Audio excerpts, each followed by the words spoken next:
Hello everyone, and welcome back to another episode of Feed the Beast. This is Selic, and I have been busy with some more Steam technology. After doing a little bit of reading and some experimentation of my own, I believe I agree with the Railcraft wiki.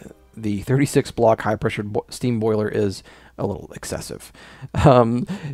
For my needs to run 3 industrial steam engines, a 8 block steam boiler is more than enough. Oops. More than enough to keep up with that, and I have a little actually left over. I've also been experimenting, as you may have noticed, with these items. These items are called Tesseracts, and they're fairly expensive. It takes a diamond each to make them, and a lot of other, I guess maybe tier 2 or 3 kinds of ingredients. And but you can actually transport items and liquid and energy cross-dimensionally, but also across the room, like I did here. And so what I did was, my first experiment with it was to make a massive, ridiculously large iron tank of water.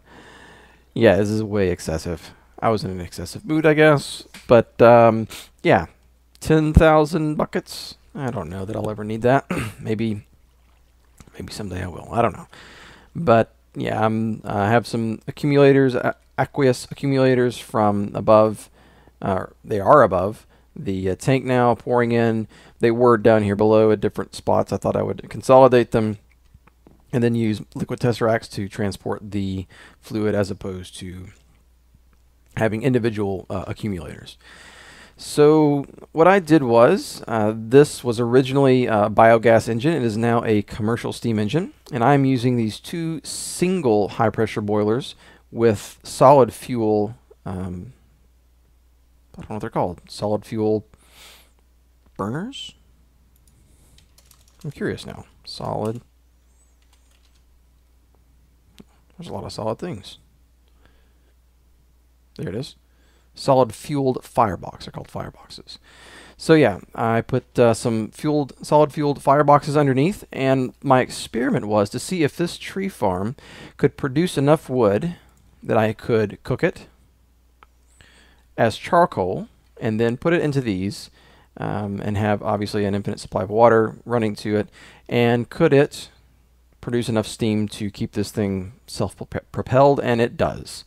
As a matter of fact, it's also propelling this, which I converted into a dirt farm. It really serves no purpose to be fermented. It's actually probably one of the worst things to ferment in the game. I could ferment the plant balls if I wanted to, but I just actually stuck a pulverizer underneath here on one. I guess this is another commercial steam engine underneath here, and it is producing plenty of dirt. And as for this guy, I took the item tesseract here, and so any overflow, any overflow of charcoal that this produces will go over here. And I put another single block steam boiler down there, and this is just a hobbyist steam engine. And so anyways, the charcoal goes down there, and if there's any left over, it then goes all the way over to here. And so for now, I was just sticking it there as an experiment. So for today's episode, I wanted to talk briefly about my biomass producing situation. The sugarcane farm has served me very well. It's one of the first things I built when I got down to this level. Of course, it is actually sugarcane farm number 2. The first one I built was up there. And yeah, it has done very well as far as producing the sugarcane, turning it into the bio-goo, and using it to power my my budding base here. But there's a problem. When you are doing what I'm doing, which is I'm trying to stick to the biofuels way of producing energy, you are beholden to the mod maker. And as many of you may already know, the types of farms, these single block farms, which are very nice in my opinion, are being replaced. They are being replaced by a new type of farm called the MultiFarm. And while that is fine, the problem is the sugarcane farm is getting a pretty major nerf. There's no way feasibly to have a sugarcane farm that is this large with the multi-block farms. So have been contemplating a new direction of biomass generation. Now, one of the, I guess, most viable options is making a multi-block tree farm. Now, the problem with the tree farm is you have, well, at least in comparison to the sugarcane farm, you have a lot more to deal with. You don't have to, stop jumping around. You don't have to supply the sugarcane farm with apatite. With the tree farm, to make the humus, or hummus, however you pronounce that, you have to have the apatite. So this thing will not run indefinitely. You also have to provide it with dirt. The only quote-unquote infinite thing that I can give it is water. Everything else has to be maintained, which is why I actually converted my wheat farm into a dirt farm, so that I can provide this with dirt. And the apatite will have to continually be mined.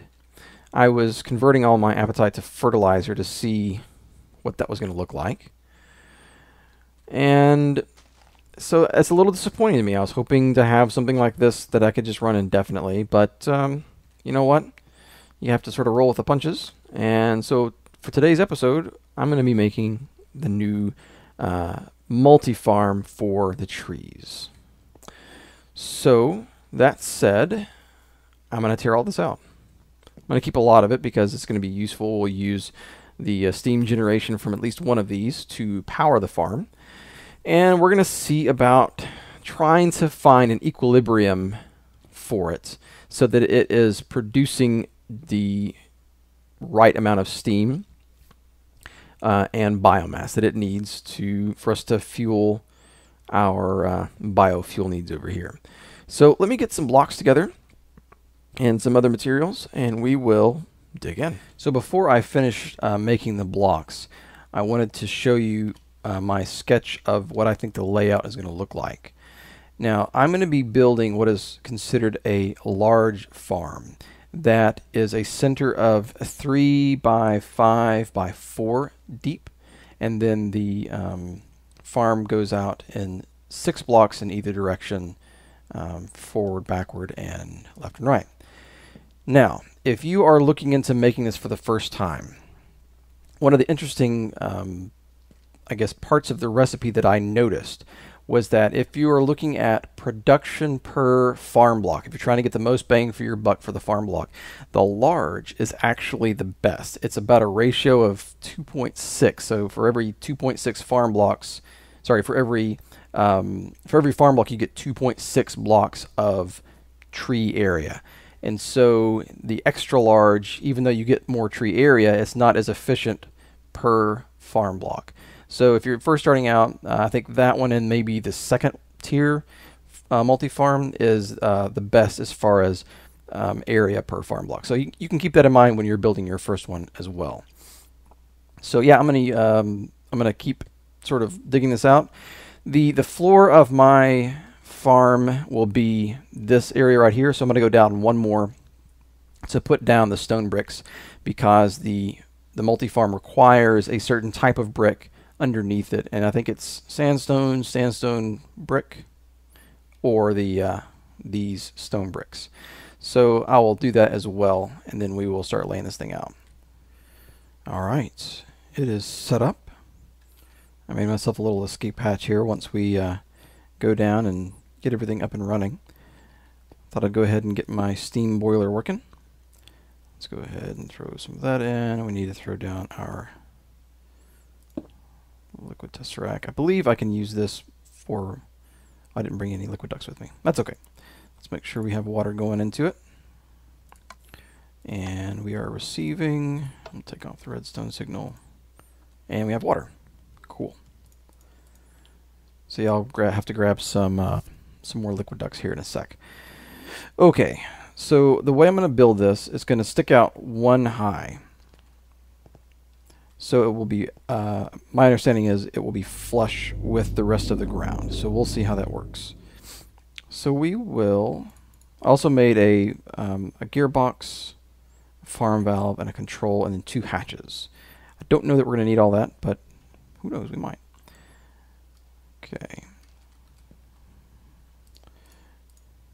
Now I've created 3 different types of block. So hopefully I can be a little random about it. Of course, it won't matter because most of it's going to be underground, but it never hurts to exercise a little bit of randomness, right? Or not. I don't know. Okay. Yeah, you can go there, and there, and there, and there, and there, and there. I need a light. Do I have any lights with me? I don't. The question is, where did I put them? I was just, you know, it's like spam clicking everything into these chests since I moved them. There we go. Okay. Definitely need one of these guys, and we'll take. Ooh, look, I had a nice pattern going there, trying to be random. That's funny. All right, and trying to not have a pattern is tough, I guess. Okay, good enough. Whatever. Okay, so that is 2. So now I just need to go ahead and I'll try to maybe center my special blocks. We'll see how that goes. Bump. Okay, now if this works, we should get a black line. We won't be able to see it from here, but we should get a black line telling us that we were successful. Okay, that's not going to work. Alright, so you got to go there. Am I short some blocks? Oh, because I have 2 hatches. That's why. Okay, so we'll put a hatch here. That is not a hatch. Hatch here. Hatch here. Where are you? You can be our... No. You'll be our power. Okay, then we put a valve right there. Right above our water. And then I guess we can put our steam right there. And then a little redstone switch. That is not a redstone switch. There we go. What's this? This is a random block. I guess we can stick it there. Now, let's go up. See if we can get ourselves a black bar right here. Yep. All right. Cool. Now it starts off as a tree farm, so that's good news. Okay, so probably should get rid of these things because this hopefully will start placing items as soon as I give it power. Oh, liquid ducks. Let me grab those and I'll be right back. They were close. Okay, so we need water going up to here. And I did find if you right click the face, it will actually join it up even though it's not, they are different, I guess technically different pipes. Why are you going in? Don't go in. Okay, now we need that guy. And here is the pipe for my wheat farm. So bring him over as well. Okay. Now you need power. I don't think I can do this, but I'll try it. No. This? No. Okay, so I'll have to get a block for that guy. Should have some cobble in here. Yeah.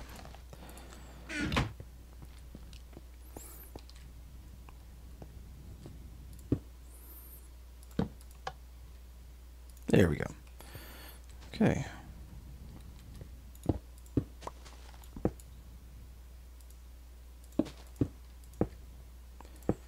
Seal it up a little bit here. Alright, so now these hatches, I guess for now I'm not going to worry too much about it, because I just want to see if I can get it to work.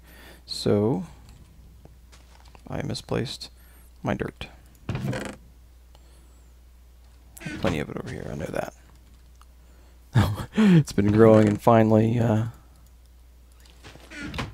gonna be replanting itself now because it's been without steam for so long.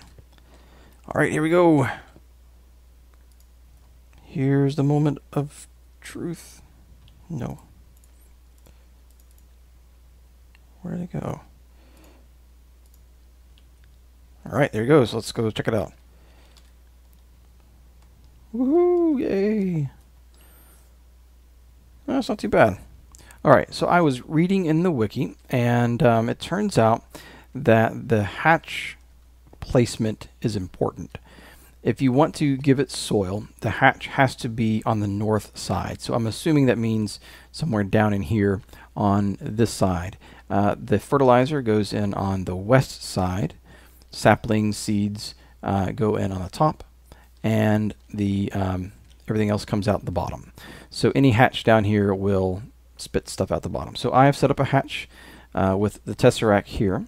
I've called it Cinder. It is set up to receive only. So I'm going to try to stick dirt into this thing.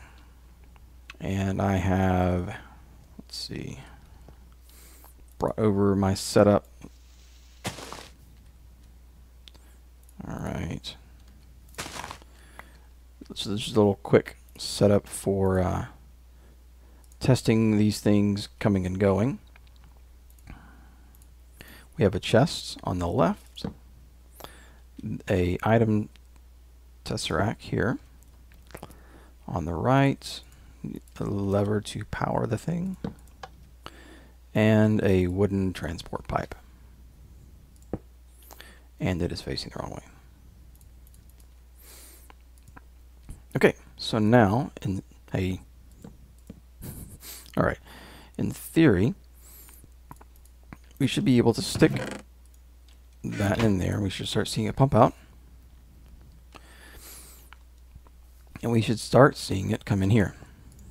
Let's see if that is the case. Wait, did I forget to set up the Tesseract? I did. That will definitely cause problems. Alright, send. Okay, who knows where the... I guess it was going into the ether. I have no idea where it was going. 45. Yes. Okay. So that is working. That's great. So we can just plug this hole up, I guess. Now we need... I'm going to move you. Okay. Well, I guess we need to put you back in place because we don't have anything to replace you with. But I'm going to need to set up a hatch on this side. This is not... I must have failed directions in school. Okay, let's try that again. The west side is not here. It's over here. So 1, 2, 3. You are about center. Don't know that it really matters. Nope. Okay, 1, 2. So we will... Oh, wow, we're really close. So we'll put one here. So we already have the hatch for the bottom. And I might move him still. I don't know yet. So, and then we need a hatch for the top. So let me go make those hatches, and we will see if we can get it to. Alright.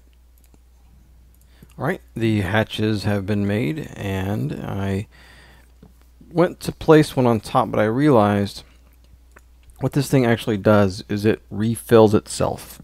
And it puts the priority here, and so it'll actually try to refill the saplings. So I went ahead and stuck some coal in there so it would actually go to the bottom hatch and just go out through the bottom. So I'll probably remove this shortly.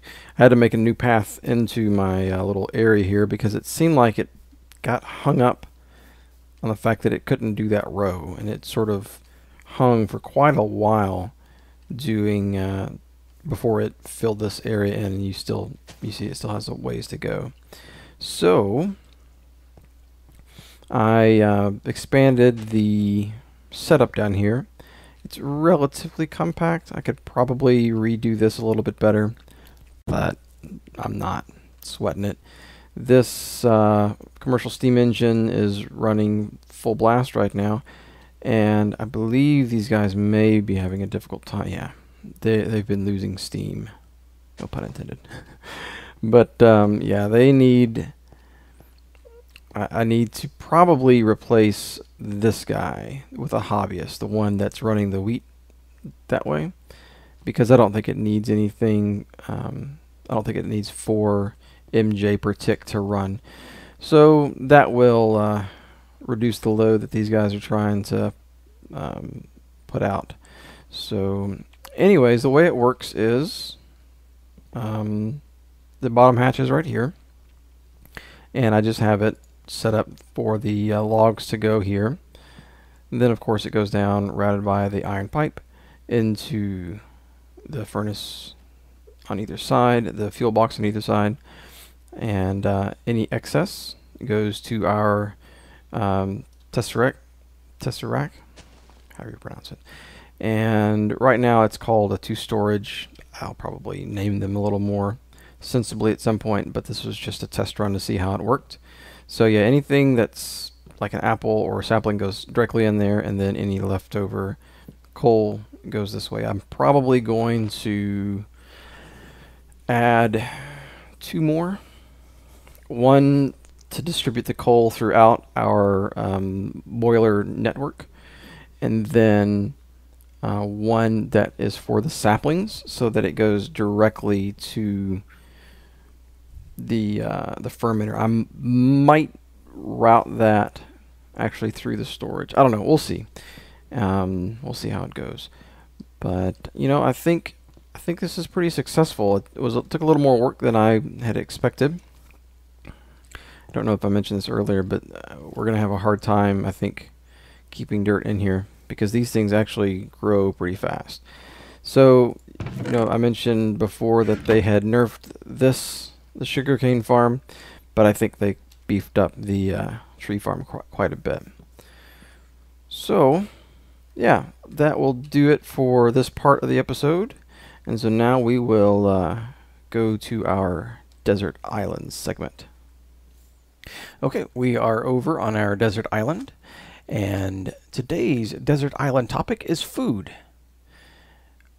You know, if you're on a desert island, I guess that you're on an island, you know, you're surrounded by water. Hopefully it's some water that has some fish in it. Maybe there's a coconut tree, so you can have fish and coconuts, but that, you know, that's only going to get you for so long. So what food, if you could have one item of food, what would it be? You know, for me, I had to think about this for a while, because there's a lot of foods that I like. So, you know, what is it that I want to, you know, what is it that I want to take with me forever and ever until I die? And, you know, I decided to go with the old childhood favorite, pizza. I like pizza. I like pizza a lot, as a matter of fact. I have had all different types of pizzas. You know, I like the traditional pepperoni and cheese. I've had some odd pizzas. You know, like the class, you know, you put something on a pizza, I'm probably going to eat it. I like the pizzas with marinara sauce, pizzas with pesto sauce, pizzas with, I've had like dessert pizzas. They're great. So yeah, and I think just for as far as pizza is concerned, I'd probably just get old-fashioned pepperoni and cheese pizza is good for me. Well, guys, that will wrap it up for today's episode. I look forward to hearing your responses about your favorite food, the food you want to take on the desert island with you. But I do appreciate you all watching, and I'll see you guys again next time.